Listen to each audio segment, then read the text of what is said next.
a catch-22 of medical marijuana and organ transplants. A rise in the use of medical marijuana has spurred a debate about organ transplantation, and it's changing some laws across the nation. Gary Godfrey found out in 2010 that he was removed from an organ transplant waiting list in Maine due to a health risk associated with his use of medical marijuana. Now Godfrey is speaking out in support of a bill in Maine that would prohibit hospitals from determining a patient's suitability for transplantation solely on the basis of medical marijuana.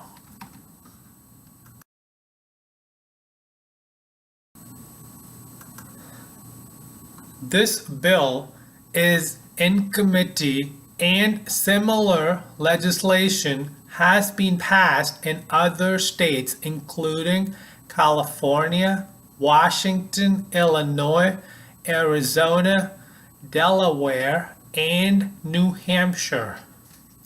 Godfrey, 32, uses marijuana to relieve pain and other symptoms he suffers due to Alport syndrome, a genetic condition that can cause renal failure, and he needs a new kidney, WGME reported. I've tried so many pharmaceuticals and none of them worked, but the medical cannabis does, Godfrey told WGME. It helps me function, it helps me take care of my kids. But if a transplant candidate already has a compromised immune system and is taking prescribed or recreational marijuana that can increase the risk of a deadly fungal infection known as aspergillosis during the transplantation process. According to a press release statement released this June by the Maine Transplant Program, once off marijuana, patients can be put back on the waiting list. Meanwhile, researchers are desperately trying to better understand the potential health risk that may be associated with marijuana use and organ transplantation. When we turn someone down, it's a personal failure. The thing that comes up with marijuana is the risk of pulmonary infections, specifically fungal infections with aspergillosis, said David Klassen, Chief Medical Officer at the United Network of Organ Sharing. Such infections can be absolutely devastating complication, but how often does that really happen? How likely is it? Those questions are less well understood, Klassen said.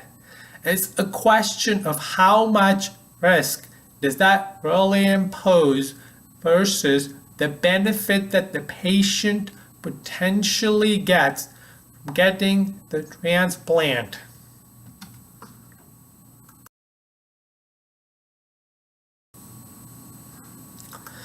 The Maine Transplant Program has policy in place around marijuana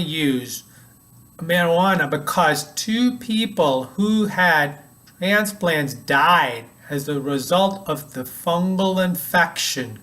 Maine Medical Center spokesman Clay Holzman said both patients had smoked marijuana, which suggests it might have been the cause of the infections. It's not clear what the risks are around edible medical marijuana, he said. The issue is an emerging puzzle that is also shaping conversations within the transplant community, said Dr. James Whiting, surgical director of the Maine transplant program at the Maine Medical Hospital. These conversations around medical marijuana will continue, and I think that we will try to find ways, whether they be using edibles or other things, to allow people to be listed and transplanted, Whiting said.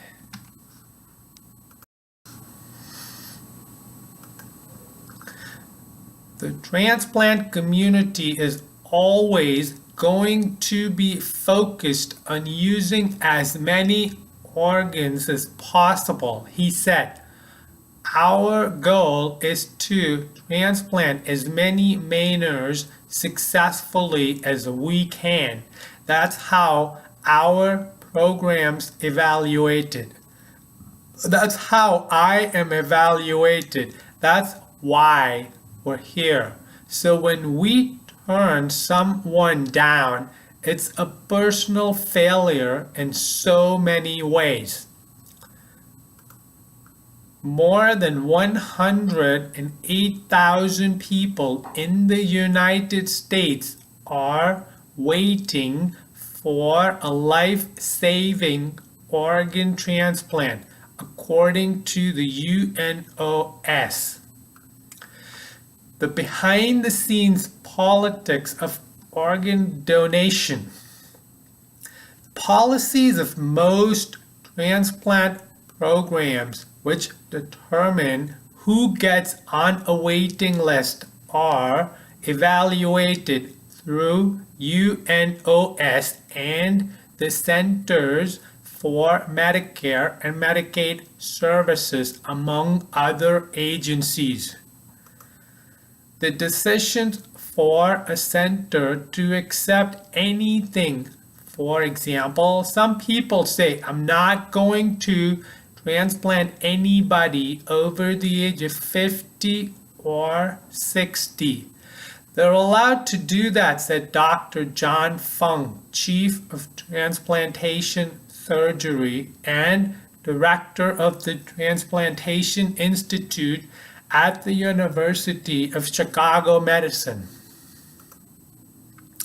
Other than protecting against racial or gender discrimination, no rule says you have to transplant any given population, Fung said, but each center basically evolves their own criteria, he said.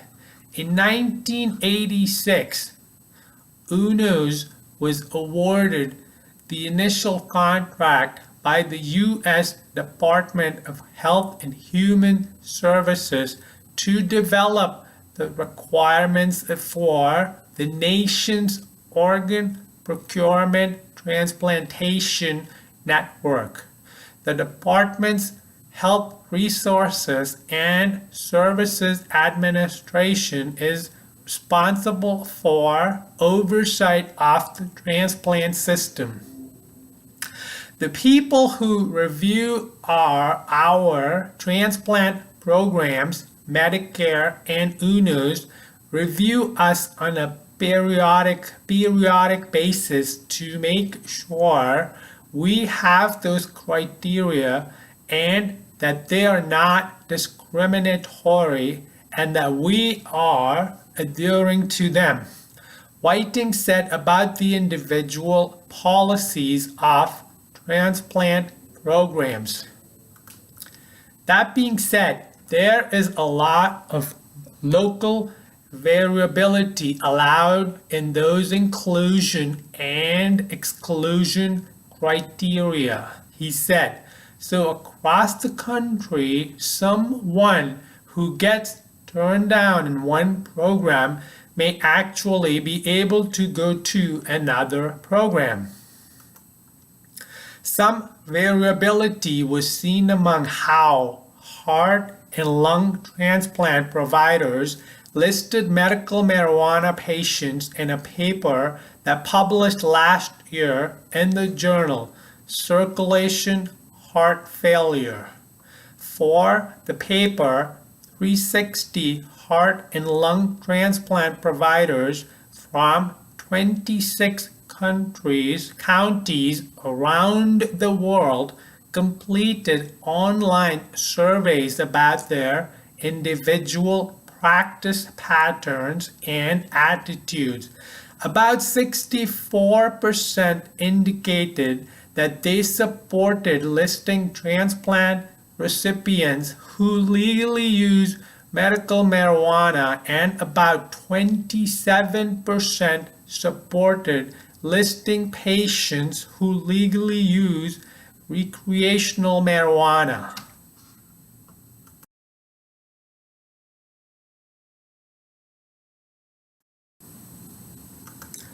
People feel like they're in a catch-22.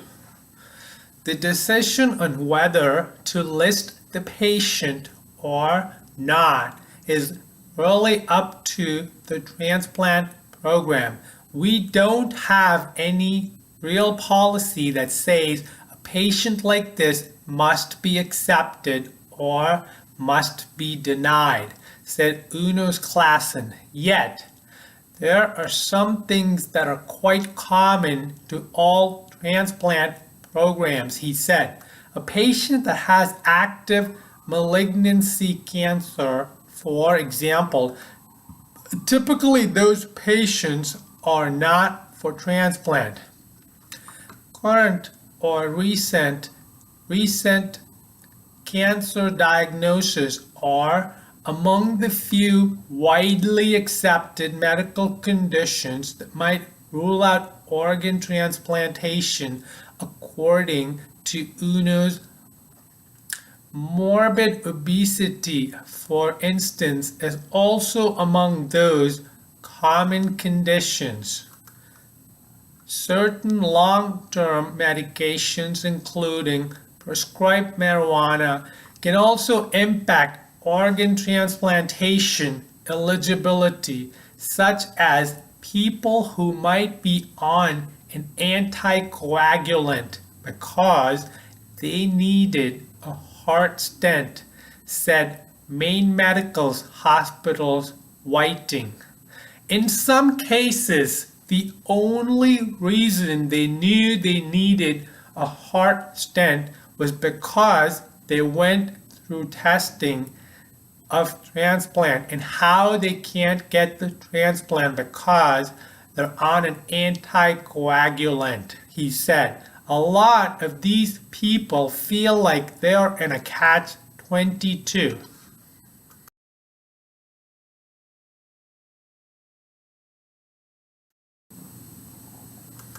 Perils of HIV then, medical marijuana now.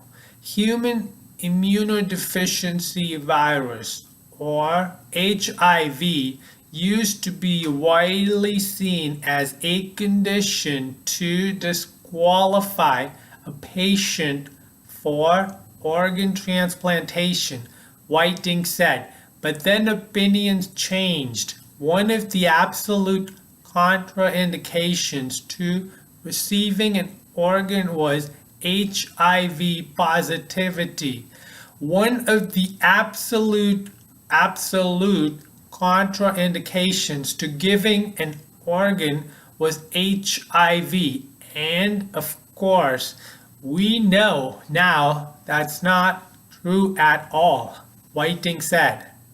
Certainly, I think most people now, if not everybody, realize that HIV patients can do quite well after transplant.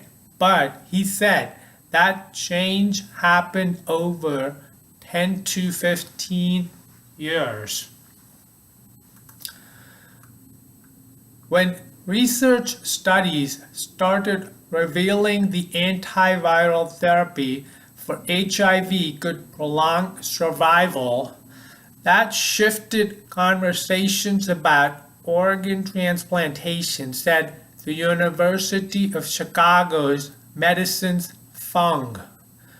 Around 1997, I had to argue to all of my colleagues that, hey, we shouldn't just say that transplants with HIV are out entirely. Look at all this new literature and technology that's coming out. Let's think about it, Fung said. So I would like to think that we were, as a community, transplanters, reasonable and willing to accept new findings and data as we evolve our criteria.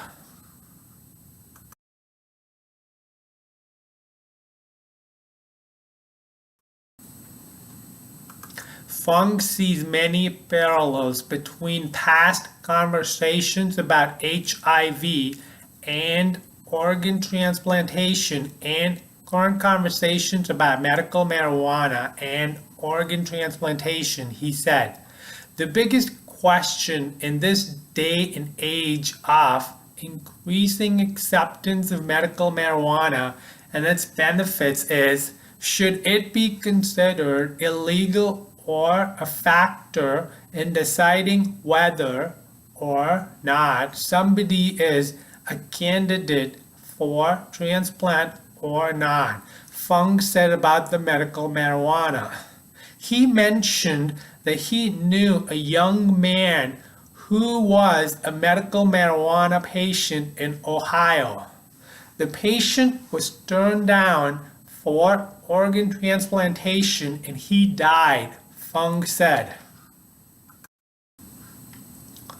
My views have gone more towards allowance of a patient with medical marijuana documented for a good medical reason to be allowed to take it without getting penalized for it, Fung said. I would still say that this is the minority view. In the future, Unos's Klassen said that he thinks more transplant programs will continue to evaluate and evolve policies to address the changing climate around medical marijuana. There is an increasing acceptance of medical marijuana as an acceptable and relatively common prescribed medication, Klassen said. I think programs are incorporating that into their assessments of patients.